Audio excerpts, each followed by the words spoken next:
बहुत समय पहले की बात है। एक छोटे से गांव में रघु नाम का एक गरीब किसान रहता था।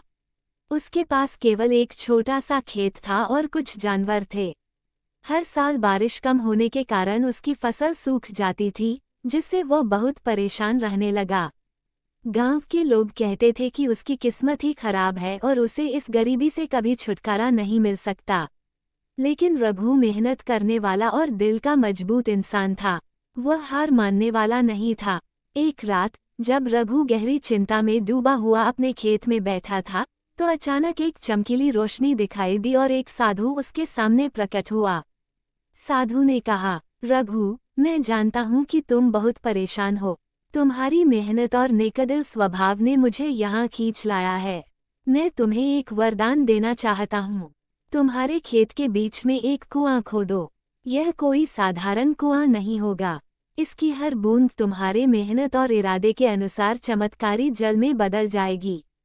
रघु ने साधु का आशीर्वाद लिया और अगले ही दिन खेत के बीच में कुआं खोदने लगा।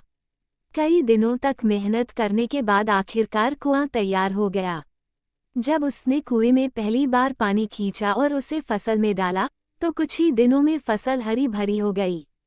गांव के लोग ये देखकर दंग रह गए। धीरे धीरे रघु का खेत सबसे उपजाऊ और हरा भरा बन गया। उसकी मेहनत और साधु के आशीर्वाद से वह गांव का सबसे खुशहाल किसान बन गया। रघु अपनी इस खुशहाली में गांव के बाकी जरूरतमंद लोगों की भी मदद करने लगा। वो उन्हें भी कुएं से पानी देता ताकि उनकी फसल भी अच्छी हो सके। गांव के लोगों को अब उसकी मेहनत और इरादे की ताकत पर विश्वास हो गया था। सीख: इस कहानी से हमें ये सीख मिलती है कि सच्ची मेहनत और नेक इरादे से कुछ भी हासिल किया जा सकता है। परिस्थितियां चाहे कैसी भी हों, अगर हम सच्चे मन से मेहनत करते हैं, तो जीवन में चमत्कार अवश्य होते हैं।